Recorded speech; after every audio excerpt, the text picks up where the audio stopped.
ਜਿਸ ਦੇ ਹਿਰਦੇ 'ਚ ਇਹ ਵਿਚਾਰ ਨਹੀਂ ਉੱਠਦਾ ਤਾਂ ਇੱਥੋਂ ਆਏ ਉੱਥੇ ਹੀ ਪਰਤ ਕੇ ਆ ਜਾਓ ਵੀ ਜਿਹੜਾ ਮੁੱਖ ਹੈ। ਅੱਜ ਦੇ ਵੀ ਛੋਟੇ ਬੱਚੇ ਐ, ਵੱਡੇ ਬੱਚੇ ਐ, ਮਾਂ ਪਿਓ ਤੋਂ ਕੋਈ ਸੰਸਕਾਰ ਨਹੀਂ ਮਿਲ ਰਿਹਾ ਇਹਨਾਂ ਨੂੰ, ਕਿਉਂਕਿ ਸੰਸਕਾਰ ਦੇਣ ਵਾਲੇ ਜਿਨ੍ਹਾਂ ਦੇ ਆਪਣੇ ਅੱਛੇ ਸੰਸਕਾਰ ਨਹੀਂ ਗਏ ਉਹੋ ਹੀ ਖਡਾਵੇ ਲਾਏ ਐ, ਉਹੋ ਹੀ ਖਵਾਉਣ ਵਾਲੇ ਬੁਲਾਏ ਐ, ਉਹੋ ਹੀ ਉਹਨਾਂ ਦੀ ਪਰਵਰਿਸ਼ ਕਰਨ ਤੇ ਲਾਏ ਐ। ਨਹੀਂ, ਇਹ ਆਪਣਾ ਵਿਚਾਰ ਬਦਲੋ, ਆਪਣੇ ਬੱਚਿਆਂ ਨੂੰ ਆਪਣੀ ਪਰੰਪਰਾ ਦੇ ਸੰਸਕਾਰ ਦਿਓ ਤਾਂ ਕਿ ਸਾਡਾ ਸਮਾਜ ਹੈ ਜਿਹੜਾ ਸੁਖੀ ਵਸੇ। ਜੇ ਅਸੀਂ ਸੁੱਖ ਭੋਗਣ ਲਈ ਇਹ ਸਰੀਰ ਸਾਰਾ ਤਿਆਰ ਹੈ, ਕੋਈ ਅਜਿਹਾ ਸਰੀਰ ਨਹੀਂ ਕਿ ਜਿਹੜਾ ਸੁੱਖ ਭੋਗਣ ਨੂੰ ਤਿਆਰ ਨਹੀਂ। ਤੇ ਬਈ ਸਭ ਨੂੰ ਸੁੱਖ ਤਾਂ ਹੀ ਸੁਖੀ ਹੋਊਗੇ ਜੇ ਤੁਸੀਂ ਸੁੱਖ ਦੇਣ ਲਈ ਵੀ ਤਿਆਰ ਹੋਵੋਗੇ। ਸੁੱਖ ਭੋਗਣ ਲਈ ਹਰ ਕੋਈ ਤਿਆਰ ਹੈ, ਤਾਂ ਇਸੇ ਤਰ੍ਹਾਂ ਆਪਣਾ ਮਨ ਨੂੰ ਉਤਸ਼ਾਹਿਤ ਕਰੋ ਕਿ ਦੂਜੇ ਨੂੰ ਸੁੱਖ ਦੇਣ ਲਈ ਵੀ ਤਿਆਰ ਰਹੋ। ਮੈਥੋਂ ਕੋਈ ਦੁਖੀ ਨਹੀਂ ਹੋਣਾ ਚਾਹੀਏ। ਮੇਰੇ ਮਨ ਕਰਕੇ, ਮੇਰੇ ਸਰੀਰ ਕਰਕੇ, ਮੇਰੇ ਬਾਣੀ ਕਰਕੇ ਕੋਈ ਪੀੜਤ ਨਾ ਹੋਵੇ। ਤਾਂ ਇਹ ਭਾਰਤ ਭੂਮੀ ਦੇ ਜੰਮਿਆਂ ਦੀ ਇਹੀ ਵਿਸ਼ੇਸ਼ਤਾ ਹੈ। ਅਜੇ ਵੀ ਲੋਕੀ ਉੱਤਮ ਹਨ, ਦੂਰ ਦੂਰ ਤੀਕ ਦੁਖੀਆਂ ਦੀ ਸੇਵਾ में ਹਾਜ਼ਰ ਹੁੰਦੇ ਆ, ਗਿਆਨ ਵਿਚਾਰ में ਹਾਜ਼ਰ ਹੁੰਦੇ ਆ। ਉਹਨਾਂ ਨੂੰ ਪੁੱਛੋ ਵੀ ਤੁਸੀਂ ਲੋਕਾਂ ਦੀ ਦੀਨ ਦੁਖੀਆਂ ਦੀ ਸੇਵਾ ਕਰਕੇ ਦੁਖੀ ਹੁੰਨੇ, ਤਾਂ ਉਹ ਤੁਹਾਨੂੰ ਉੱਤਰ ਦੇਣਗੇ ਦੁਖੀ ਨਹੀਂ ਹੁੰਦੇ, ਸਾਨੂੰ ਦੁਖੀਆਂ ਦੀ ਸੇਵਾ ਕਰਕੇ ਯਾਰ ਆਨੰਦ ਆਉਂਦਾ। ਤੇ ਜਦੋਂ ਉਹਨਾਂ ਨੂੰ ਜੇ ਆਨੰਦ ਨਾ ਆਉਂਦਾ ਹੋਵੇ ਤਾਂ ਉਹ ਪੀੜਤ ਦੁਖੀ ਲੋਕਾਂ ਦੀ ਸੇਵਾ ਕਿਉਂ ਕਰਨ? ਇਹ ਤਾਂ ਵਿਹਾਰਕ ਬਾਤਾਂ ਹੀ ਆਪਾਂ ਕੀਤੀਆਂ, ਕਿਉਂਕਿ ਜੇ ਮਨੁੱਖ ਦਾ ਵਿਹਾਰ ਸੁੱਧ ਹੋਏਗਾ ਤਾਂ ਉਹ ਪਰਮਾਰਥ ਵਾਲੇ ਪਾਸੇ ਨੂੰ ਝੁਕਦਾ ਹੈ। ਲੋਕਾਂ ਨੇ ਪਰਮਾਰਥ ਵਾਲਾ ਪਾਸਾ ਛੱਡਤਾ। ਕਿਉਂ ਛੱਡਤਾ? ਕਿ ਸੰਤੋਖ ਨੂੰ ਜਾਗਰੋ ਨਹੀਂ ਕਰਦੇ। ਹਰ ਸਰੀਰ ਦੇ ਅੰਦਰ ਇਹ ਤਨ ਮਾਤਰਾ ਸੁੱਤੀਆਂ ਹੋਈਆਂ। ਉਹ ਸੁੱਤੀਆਂ ਤਨ ਮਾਤਰਾ ਨੂੰ ਸਾਡੇ ਲੋਕਾਂ ਨੇ ਲੋਕ ਭਾਸ਼ਾ ਚ ਕਿਹਾ ਸੁੱਤੀਆਂ ਕਲਾ। ਇਹ ਸੁੱਤੀਆਂ ਕਲਾ ਜਗਾਓ। ਇਹ ਸੁੱਤੀ ਕਲ ਨਹੀਂ ਜਗਾਉਂਦਾ, ਜਿਹੜੀ ਬਾਹਰਲੀ ਕਲ ਜਗਾਉਂਦਾ ਹੈ ਕਿ ਪਿਸਤੌਲ ਖਰੀਦੋ, ਬੰਬ ਖਰੀਦੋ। ਓਏ ਭਲਿਓ, ਇਹ ਕਿੱਧਰੋਂ ਤੁਸੀਂ ਸੰਸਕਾਰ ਲੈ ਲਿਆ? ਪਹਿਲੇ ਸੰਸਕਾਰ ਸਾਡੇ ਸਰਦੇ ਪੁੱਜਦੇ ਲੋਕ ਛੱਡ ਗਏ। ਅਸੀਂ ਪਿੰਡੂ ਲੋਕ ਹਾਂ। ਉਹ ਜਦੋਂ ਬੀਜ ਕਿਸਾਨ ਬੀਜਦਾ, ਉਹ ਪੋਰ ਬੰਨਦਾ ਹਲ ਨੂੰ, ਤਾਂ ਜਦੋਂ ਮੁੱਠੀ ਦਾਣਿਆਂ ਭਰਿਆਂ ਦੀ ਖੋਲਦਾ, ਅਸੀਂ ਵੇਖਦੇ ਰਹੇ ਤਾਂ ਉਹ ਕਹਿੰਦਾ ਚਿੜੀਆਂ ਜਨੌਰਾਂ ਦੇ ਭਾਗੇ, ਰਾਈਆਂ ਪਾਂਧੀਆਂ ਦੇ ਭਾਗੇ ਇਤਿਆਦਿਕ ਲੈ ਕੇ ਇੱਕੋ ਮੰਤਰ ਬੋਲਦਾ ਕਿ ਇਹਨਾਂ ਦੇ ਭਾਗ ਨੂੰ ਇਹ ਮੇਰੀ ਜਿਹੜੀ ਫਸਲ ਬੀਜਣ ਲੱਗਾ ਇਹ ਉਪਲਬਧ ਹੋਵੇ। ਉਹ ਸੱਚ ਕਰਦੇ ਸੀ। ਉਸ ਫਸਲ 'ਚ ਕੋਈ ਸਾਗ ਤੋੜ ਲੱਗਿਆ, ਕੋਈ ਕੁਛ ਕਰ ਲੱਗਿਆ, ਕਿਉਂਕਿ ਉਹਨੇ ਇਸ ਸੰਕਲਪ ਨਾਲ ਹੀ ਬੀਜਿਆ ਸੀ। ਤੇ ਹੁਣ ਮਨੁੱਖ ਦਾ ਸੰਕਲਪ ਗਲਤ ਹੋ ਗਿਆ। ਕਣਕ ਵੱਢਦੇ, ਵੀ ਮੈਂ ਇਹ ਤੁਹਾਨੂੰ ਗੱਲਾਂ ਕਿਉਂ ਬਤਾ ਰਿਹਾ, ਤੁਹਾਨੂੰ ਇਹ ਬਤਾ ਰਿਹਾ ਕਿ ਤੁਸੀਂ ਇਹ ਸਮੇਂ ਵੇਖੇ ਨਹੀਂ। ਕਣਕ ਵੱਢਦੇ, ਉੱਥੇ ਢੋਲ ਵਾਲਾ ਜਾ ਵੜਦਾ, ਉਹਨੇ 2 ਢੋਲ ਤੇ ਡੱਗੇ ਮਾਰੇ, ਵਾਢੇ ਤੇਜ਼ ਹੋ ਗਏ, ਢੋਲ ਢਮੱਕੇ ਨਾ, ਤੇ ਉਹਨੂੰ ਆਖਿਆ ਚੱਕ ਲਾ ਥੱਬਾ। ਉਹਨੇ ਥੱਬਾ ਚੱਕ ਕੇ ਲੈ ਗਿਆ। ਡਾਂਗਾਂ ਵੇਚਣ ਵਾਲਾ ਆ ਗਿਆ, ਉਹ ਫੜੇ ਕੰਨੋਂ ਡਾਂਗ ਚਾਹੀਦੇ ਹੁੰਦੇ, ਦੂਰੋਂ ਪਤਲੇ, ਉਹਨਾਂ ਨੇ ਆਖਿਆ 2 ਡਾਂਗਾਂ ਦੇਤੀਆਂ, ਉਹਨੇ ਆਖਿਆ ਪਾਲਾ 2 ਥੱਬੇ।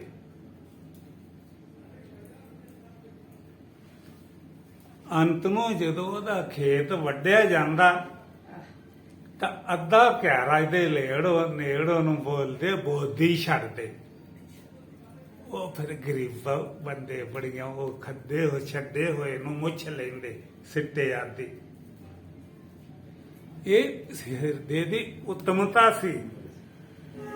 ਗਾਉਂਦੇ ਆਉਂਦੇ ਜਿੱਦੇ ਉਹ ਦਾਣੇ ਚੱਕਦੇ, ਅਖੀਰਲੇ ਦਿਨ ਬੋਲਦੇ ਵੀ ਅਮਕਿਆਂ ਨੰਬਰਦਾਰਾਂ ਨੇ ਬੋਲ ਚੱਕਣਾ, ਤਾਂ ਫਿਰ ਉਹ ਦਾਣੇ ਤੋਲ ਕੇ 5-10 ਮਣ ਦਾਣੇ ਉਹਨੂੰ ਬੋਲਦੇ ਰੀੜੀ ਵੰਡਣੀ। ਇਹ ਆਪਣੀ ਆਪਣੀ ਭਾਸ਼ਾ ਹੈ।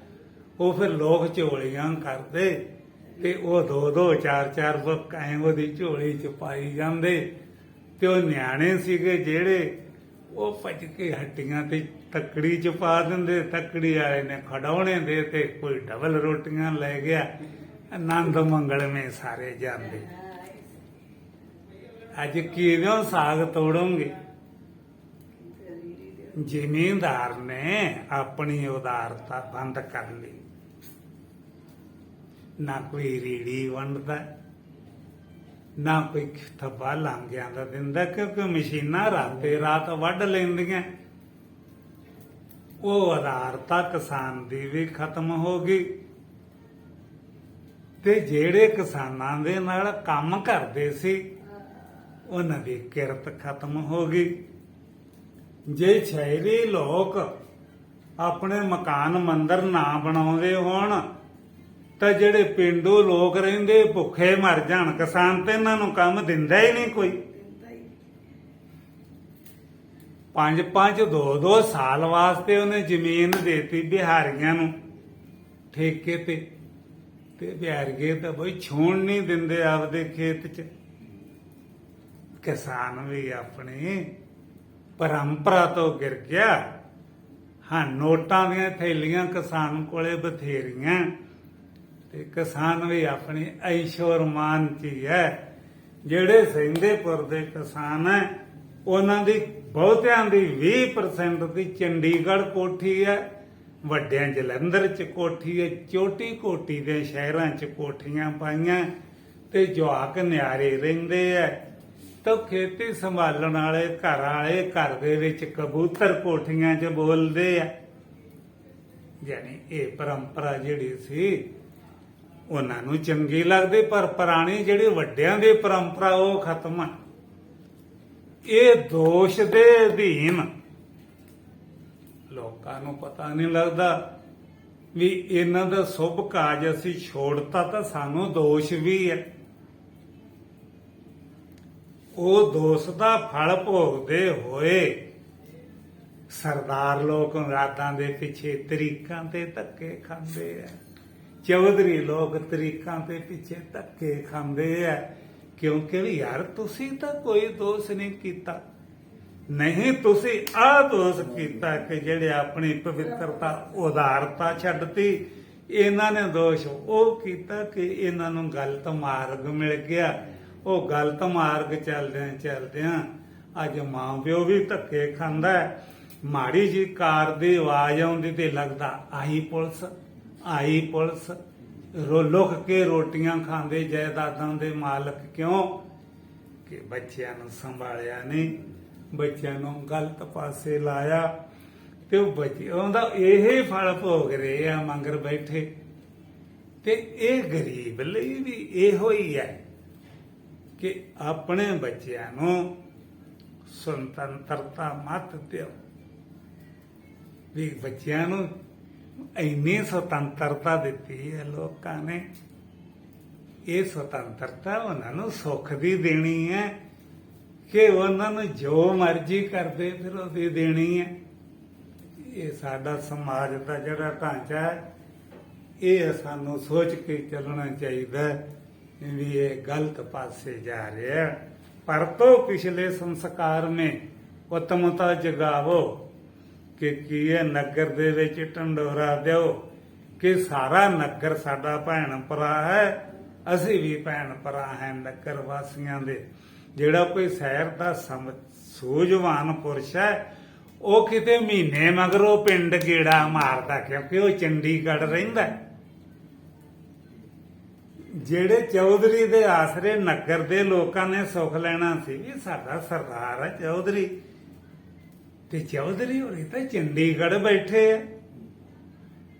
ਤੁਸੀਂ ਆਪਦੇ ਨਗਰ ਵਾਸੀਆਂ ਦੇ ਮੁਖੀ ਆ ਤਾਂ ਨਗਰ ਦਾ ਪਤਾ ਨਹੀਂ ਲੈਣਾ ਤੁਸੀਂ ਇਹਨਾਂ ਦਾ ਵੀ ਮੇਰੇ ਪਿੰਡ 'ਚ ਯਾਰ ਕੋਈ ਗਰੀਬ ਤਕਲੀਫ 'ਚ ਤਾਂ ਨਹੀਂ।